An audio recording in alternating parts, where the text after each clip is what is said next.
Hello. You're tuning into another episode of The Wunderkind Show. Today's second topic, Jon Gruden breaks down the Ravens offense. Look, I'm not even going to waste time. I'm just going to pretty much go to the clip. You know who Jon Gruden is. Super Bowl winning coach for the Tampa Bay Buccaneers. He had a couple takes on the Baltimore's offense. And he was talking about not only Derrick Henry, but how there's so many different pieces that are very effective. So what I'm going to do is I'm going to play the audio of, him breaking us down. And then I'm going to break that down, all right? So without further ado, let's hear what Mr. Jon Gruden had to say about the Baltimore Ravens. This Baltimore Raven offense has really found its gear. Remember, second-year offensive coordinator Todd Monken had a lot of new offensive linemen breaking in. At the beginning of the season, they had a new feature back. They were trying to figure out how exactly to use them. King but in the Henry. last 4 weeks, they are on fire.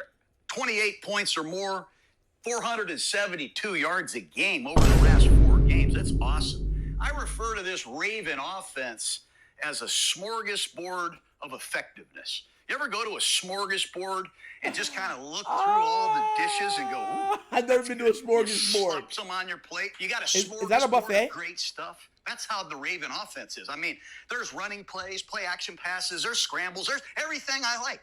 And it's a smorgasbord of effectiveness. They're doing everything well right now. When I was coaching, it was a smorgasbord of ineffectiveness. You go to the smorgasbord and you're like, what the hell we pay $14.99 for all you can eat? I don't want any of this stuff. But the Ravens, they're doing a lot well, and there's a lot to choose from. Hope you like that analogy.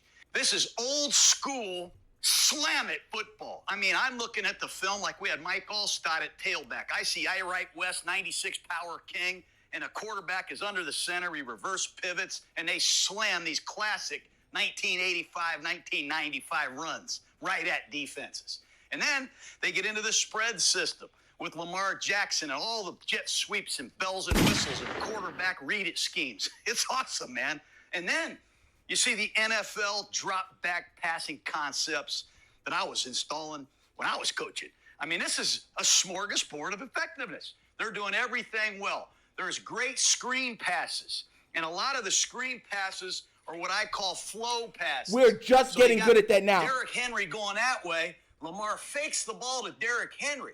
All the linebackers scrape that way. They throw a quick screen to number 4, and he takes off and runs for 45 yards. I mean, it's an awesome perimeter offense. They can even slam it between the tackles, and it's a beautiful thing. They can pummel you with the running game, and they can pick you apart with the passing game.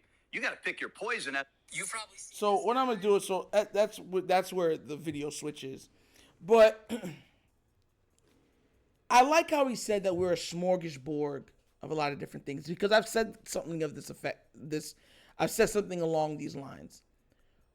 We are filled with effective players, not star players, effective players, and that's a good, or that's a great thing. It could be somewhat of a detrimental thing on certain aspects, but overall, we're filled with guys that are highly effective at their positions. And what I mean by that is Mark Andrews. Like, I want you to understand this. Mark Andrews had one of the best tight end seasons of all time. Y'all know that, right? It was like 1,300 and change yards, like 13 touchdowns. It was a great season. His statistics were all like through the roof, right? And even after that year, everyone just said, oh, it's Mark Andrews. He was never, even with that high level of play, like regarded like how a Kelsey or a Kittle was talked about. Or even, what's the name the guy that used to be on the Baltimore Ravens and he went to the Ravens? Even him. I remember he retired. He wasn't even regarded on on his level. You understand where I'm coming from? But he was so effective. Isaiah Likely is proving how effective he is. Zay Flowers is slowly turning into a star right before our eyes. He showed how effective he is. Bateman right now averages the most separation between him and a cornerback in the entire NFL. He's showing his effectiveness.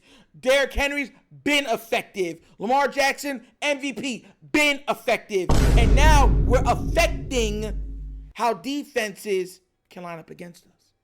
Because here's the thing.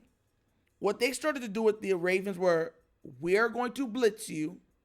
We're going all nickel so we can match your speed. And we know we're not scared on anybody on the outsides. So we're going to do whatever to stop Lamar and keep him in the pocket. So he can't be a playmaker or a runner. He can just be a passer. Because remember, the run game was nothing without Lamar. It wasn't that, oh, Lamar just wants to run. He was the entire run game. But now what he's saying with the smorgasbord of so much things, the buffet of so much talent, we are able to do different things great, or at least really, really good, or at least at a high level that allows us to be effective.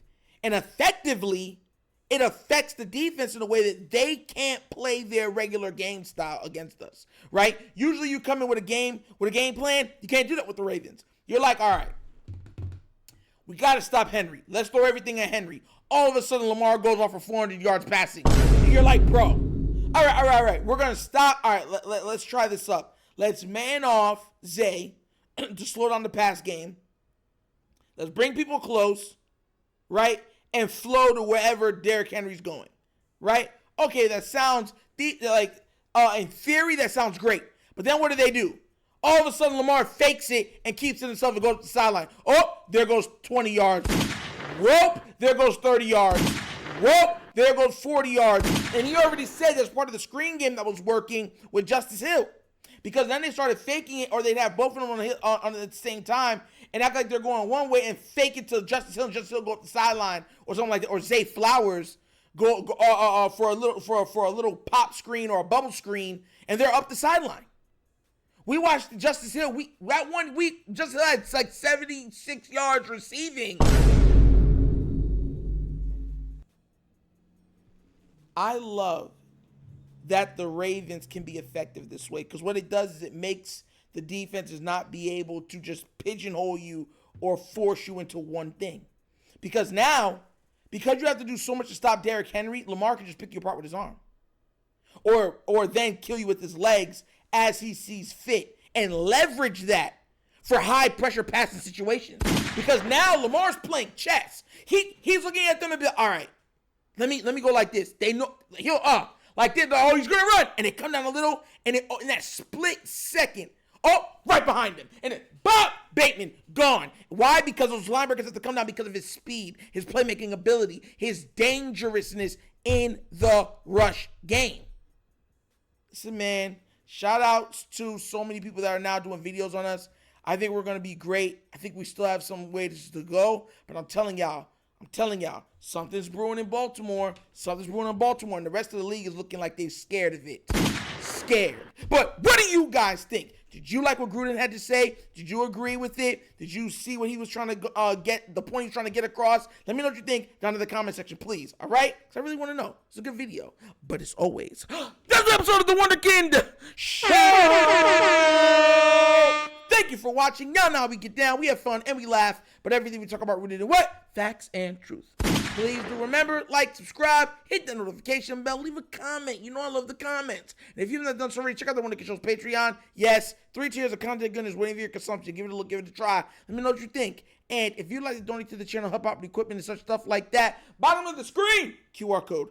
QR codes to a Cash App. Cash App's located in the description of every video that we do. Name of it is The Wunderkind Show. Super easy. But once again, it's The Wunderkind Show. This is your host, Hector, signing off. And as always, you know my slogan. Peace. And I am out of here. Huh? Yerp! Finish him, Daddy.